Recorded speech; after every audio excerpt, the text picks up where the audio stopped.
सुदामा जी संयोग से रुक्मणी के भवन की ओर बढ़ने लगे। भगवान उस समय रुक्मणी जी के साथ सुवर्ण के पर्यंत पर विराजमान हैं और रुक्मणी उन्हें पंखा कर रही है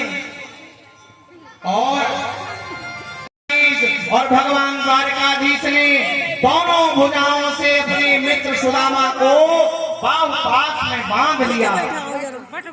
बोलिए भक्तवत्सल भगवान की जय हो। कस करके भगवान ने पकड़ा सुदामा को और थोड़ी देर बाद एकाएक भगवान ने सुदामा को अपने से अलग कर दिया। भगवान ने मानो इसीलिए सुदामा को अलग कर दिया, अरे इसके शरीर में हड्डी ही हड्डी है, कहीं जोर से मैंने पकड़ लिया तो उसको कहीं कष्ट नहीं हो। और सुदामा जी विशेष प्रबंध करो। और भगवान सुदामा को अंतापुर में लेकर के आए और जिस सुवर्ण के पर्यंत पर रुक्मिणी के साथ भगवान विराजमान होते हैं उसी पर्यंत पर भगवान ने सुदामा को विराजमान किया और स्वयं भगवान नीचे बैठ गए। चौकी को अपने मुकुट से स्पर्श करके अपने आप को धन्य समझते हैं। लेकिन आज इस द्वारिका में एक ब्राह्मण सुवर्ण के पर्यंत पर बैठा है। सत्य है आज संपूर्ण द्वारिका। और रुक्मिणी जी, आप रुक्मिणी जी आई हैं और उन्होंने ब्राह्मण देवता के चरणों में प्रणाम किया है।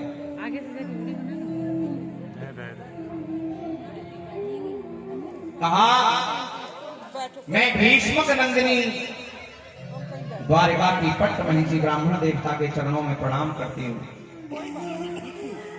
ये पौने तीसरी आ गए हैं आज भागवत कथा। कन्हैया ने कहा बार बार वो बात मत पूछो, ये वो ही अच्छा ये भाभी यहाँ तो तीन व्याह करेगा। अखंड सौभाग्यवती भव। आ गए हम लोग भागवत में। आज लास्ट दिन है, कल है इसका उद्यापन भागवत का साथ। राधा कृष्ण देखिए, सुदामा जी यहाँ, सुदामा और कृष्ण। ये कौन है? तो अरे तुमको आशीर्वाद दो। मित्र बिंदा आई, लक्ष्मणा आई, सत्या आई, भद्रा आई। सुदामा जी कहते हैं आज ही पूरी द्वारिका बुला ली। कहते हैं अभी तो मैं एक रात्रि रुकूंगा भैया, शुभ कर्मों को कर लिया। विद्या के लिए जितनी अभ्यास की आवश्यकता है उससे अधिक गुरु सेवा की आवश्यकता है। जाने लगे तब षोडश श्रृंगार करके आरती का थाल लेकर के सुशीला जी घर से बाहर निकली और कहती है सुनो जी। और सुशीला को जब देखा, अरे सुशीला तूने क्या अनर्थ कर दिया, पूरे द्वारकाधीश से धन ले लिया, संपत्ति ले ली, क्या करेगी अब धन और संपत्ति का? सुशीला कहती है मैंने उनसे कुछ मांगा नहीं है। अरे तुझे इन भवनों में रहना है तो रहे। सुदामा जी कहते हैं मैं इन सोने के भवनों में नहीं रुकूंगा, मैं तो भगवान का भजन करने के लिए घर छोड़ के जंगल जा रहा हूँ। सुशीला जी भी कोई साधारण नारी थोड़ी थी। सुशीला जी कहती है मैं भी आपके साथ चलूंगी, लेकिन चलने से पहले एक बार घर के अंदर तो चलिए, आपके लिए कोई प्रतीक्षा कर रहा है, उससे मिल लेना फिर चलना। कौन है? सुदामा जी की पत्नी कहती है आपका मुनीम बैठा हुआ है। और जैसे ही सुदामा जी घर में गए तो क्या देखा? सुदामा जी के भवन में द्वारकाधीश विराजमान है। बोलिए भक्तवत्सल भगवान की। अरे कन्हैया तू मुझसे पहले कैसे आ गया? भगवान कहते हैं मैं रथ से आया हूँ, तू पैदल आया है ना भैया, इसलिए मैं पहले आ गया। और रथ से आ रहा था तो मुझे भी ले आता। भगवान कहते हैं सुदामा हम जैसे धनिकों को रथ शोभा देता है, आप जैसे संतों को नहीं। आप जैसे संत जहां होकर के निकलते हैं वो धरती का अमंगल दूर हो जाता है, वो धरती तीर्थ बन जाती है।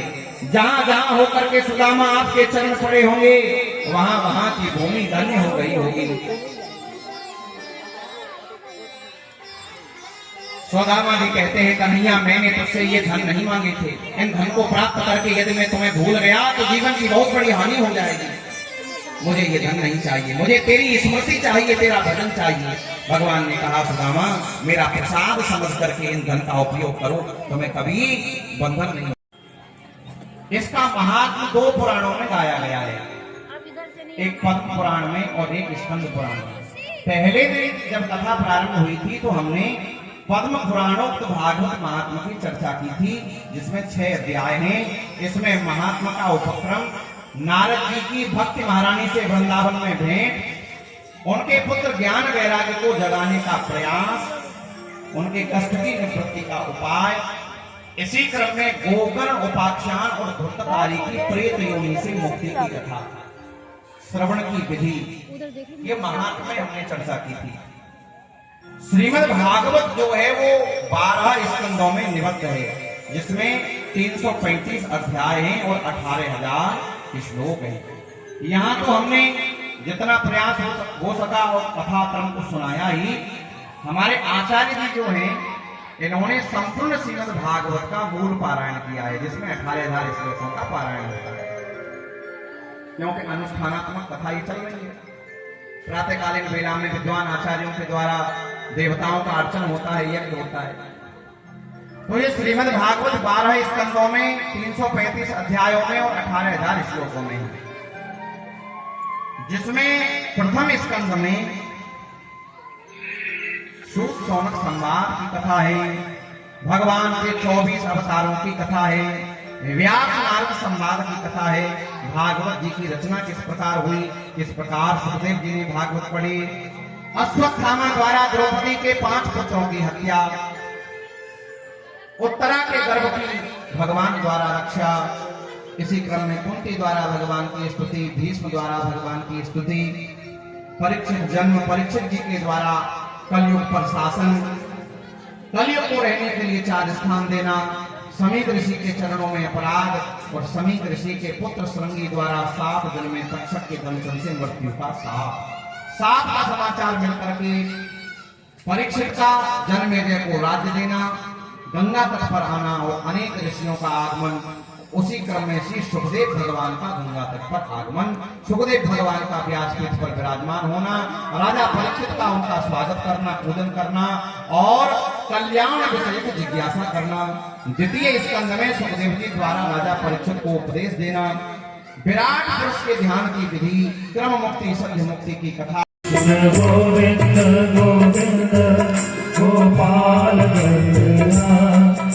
गोविंद गोविंद गोपाल नंदना, गोविंद गोविंद गोपाल नंदना, कृष्ण गोविंद गोविंद गोपाल नंदना, कृष्ण गोविंद गोविंद गोपाल नंदना, कृष्ण गोविंद गोविंद गोपाल नंदना, गोपाल नंदना, हे गोपाल नंदना, हे गोपाल नंदना, हे गोपाल नंदना, हे गोपाल नंदना, हे गोपाल नंदना, गोपाल नंदना, गोपाल नंदना, श्री गोविंद गोविंद गोपाल नंदना,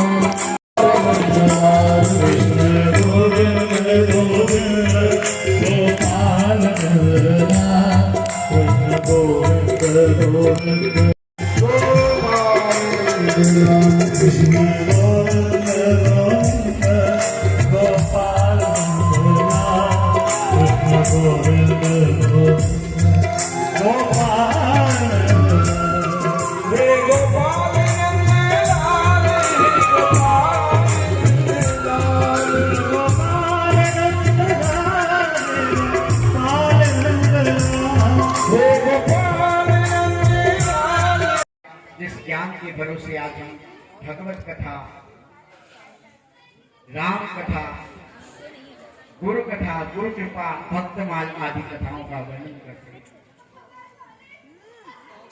तो ऐसे में मात्र ऋण जो है ना, वह संसार की सबसे बड़ी ऋण है, और जिसके पास ये छाया है वह संसार का सबसे धनवान व्यक्ति है, क्योंकि जिसके सर से ये हाथ उठ जाती है वह जीवन में उस छाया को ढूंढ ढूंढ कर लाख प्रयास करे कि उस ममता मई मां को एक बार में अपने सन्मुख पालूं, तो वह पा नहीं, क्योंकि वो ममता मई मां जो अपनी ममता अपनी करुणा, अपनी कृपा, अपनी दया अपने संतान पर। आप आलोक जी यहाँ पर आ जाइए और अशोक जी और आलोक जी यहाँ पर आ जाइए। प्रेम के रंग में प्रसाद मिलेगा यहाँ पे, देख सकते हैं आज समापन हो गया। प्रेम के रंग में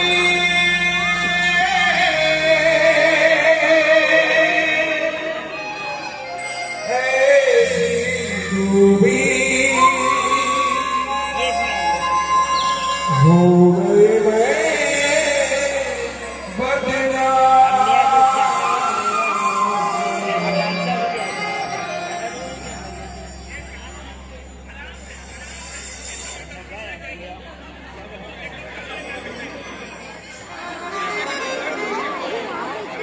सांसों की माला पे, सांसों की माला पे, सांसों की माला पे सिरों में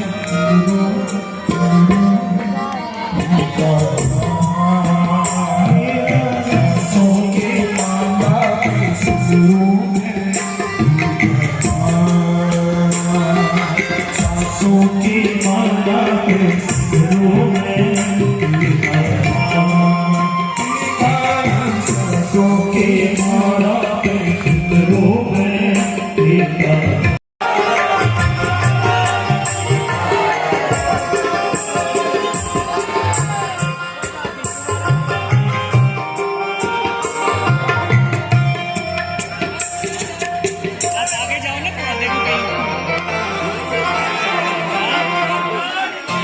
कितना प्यारा है सिंगार की तेरी ले हो जिनकार, कितना प्यारा है, कितना प्यारा है सिंगार की तेरी ले हो जिनकार। आया है तुझे सुंदर सा सुंदर गजरा पहनाया है, तुझे सुंदर सा सुंदर गजरा पहनाया है।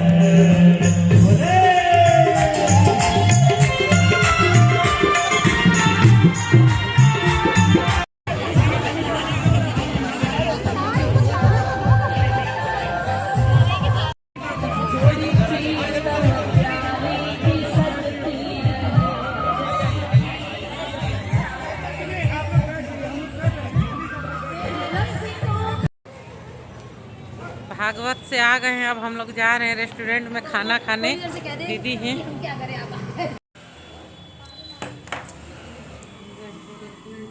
खाने के लिए, इधर देखिए भागवत से आ गए हैं।